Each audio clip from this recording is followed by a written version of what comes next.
30 seconds and counting.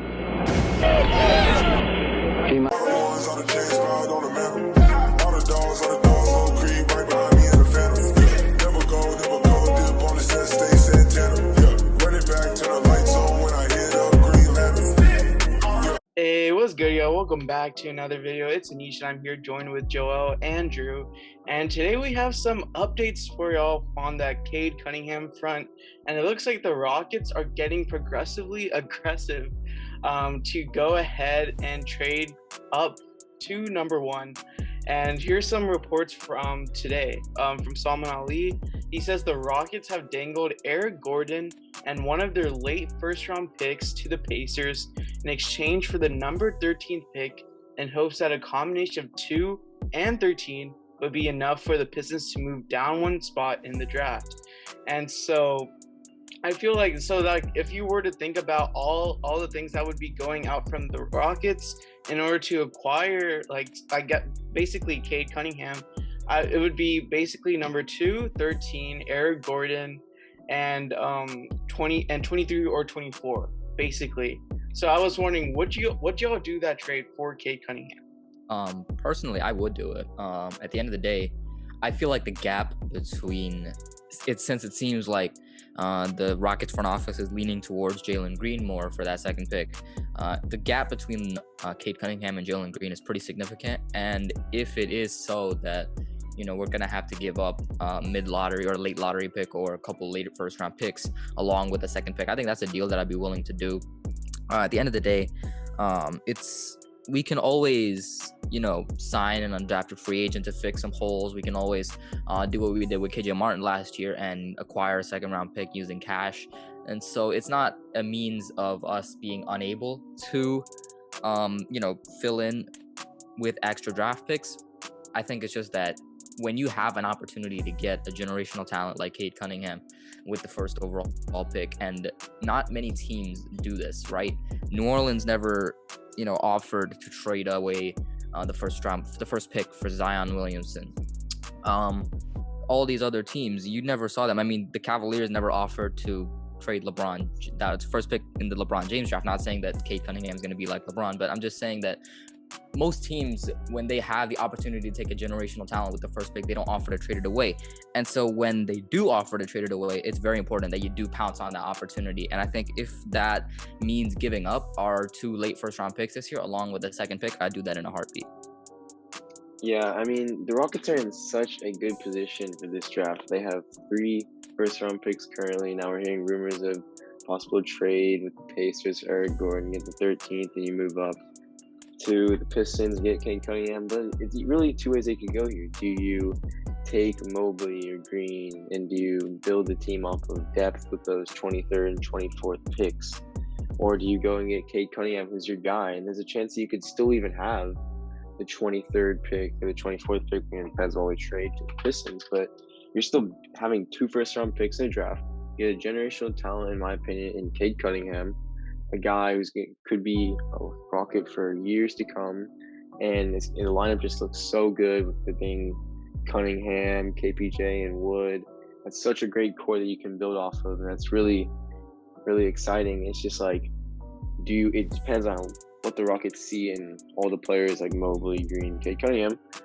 But I would definitely say that I would go with the trade because you can't pass up on a guy like Cade Cunningham.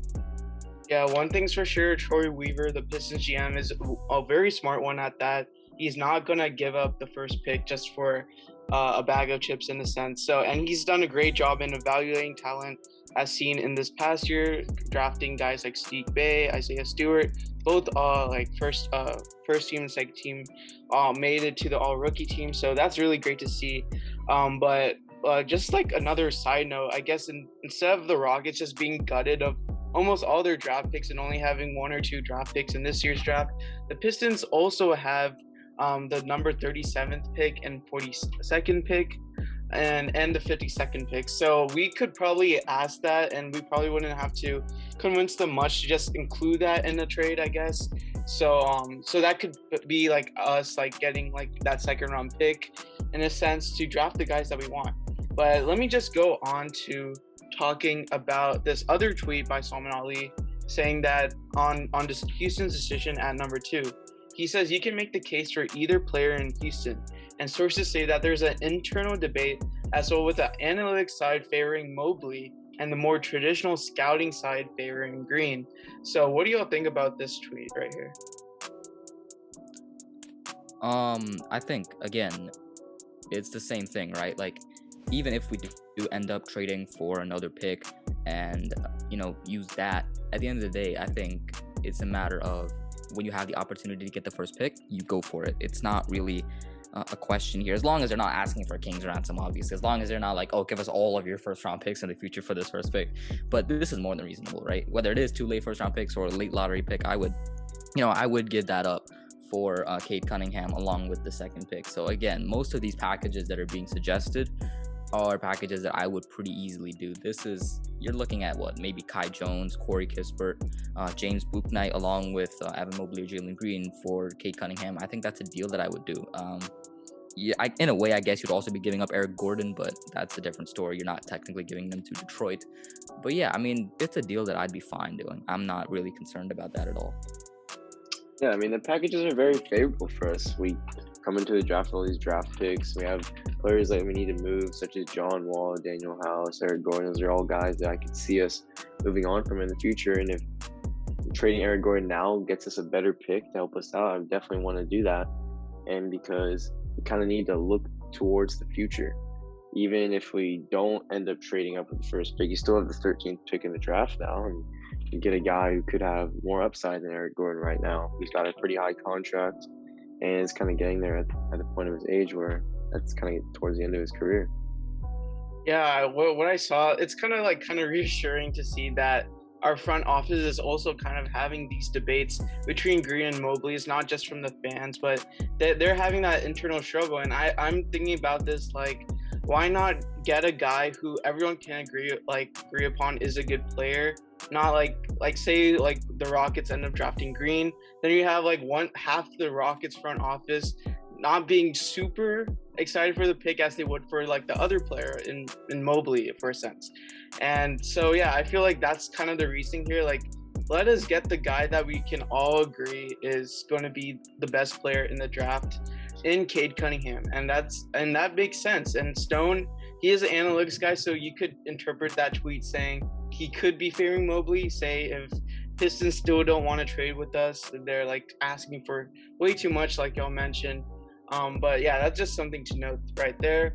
And so we have this guy, another Cavaliers editor for the podcast, for the Cavaliers podcast anyways.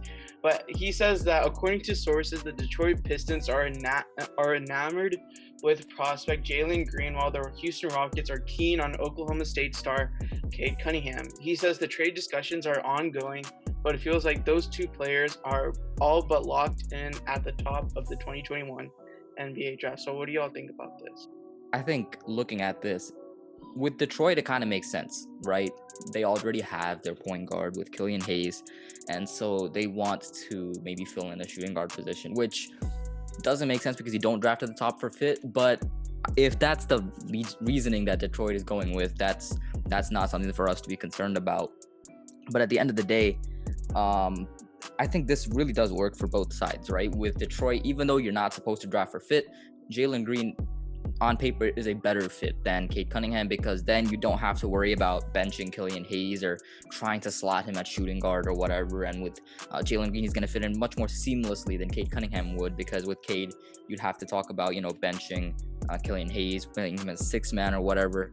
Whereas with Jalen Green, you could just slot Hayes and Green in the backcourt, and that would be a pretty good backcourt for the future. And for the Rockets, now you're looking at a potential lineup where in the short-term future, you've got Wall, Kevin Porter Jr., and Cade Cunningham being your front three, and then probably Tate and Christian Wood in the power forward and center positions. And then in the future, you could also be looking at maybe signing an undrafted rookie as a point guard, or maybe acquiring a second-round pick to get that point guard position, or just developing someone on the bench, trading for someone. Again, there are lots of options. But as far as next season goes, you've got Cade Cunningham, who is without a doubt the best prospect in this draft. and you get to pair him with Kevin Porter Jr., who he took major strides. I think for the Rockets, this makes a lot of sense, and for the Pistons, it makes reasonable sense as well. Jalen Green is a better fit for them than Cade Cunningham is, even though you don't draft at the top for fit. He does fit them better than Cade Cunningham would, because you don't have to worry about benching Killian Hayes.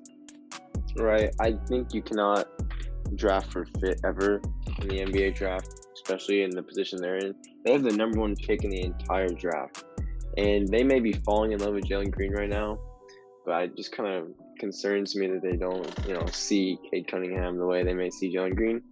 And that's ultimately why they're going to have to make a move, and they're going to try to get as much as they can from us and move back to number 2, maybe even move back to number 3. Who knows what they'll do, but hopefully the Rockets make a move here. And the Pistons just going to move back and get Jalen Green because they like him. Maybe he is a better fit. Maybe they think he's more talented. And it also makes sense, like you said, for the Rockets to do it because their core can handle that. Then we can take all the talent that we need, can build upon that, and it gives us a really bright future. Yeah, and if you ask any Pistons fans, I think they tell you that they just want Cade. They don't want to trade the number 1 pick at all. And I just think the best case scenario here is that if Detroit, obviously this won't happen, but if Detroit really wanted Jalen Green at a point where they liked him more than Cade Cunningham, they could just save us all the headache by just drafting Jalen Green and just letting Cade fall to us. But obviously, in the best case scenario, that doesn't happen.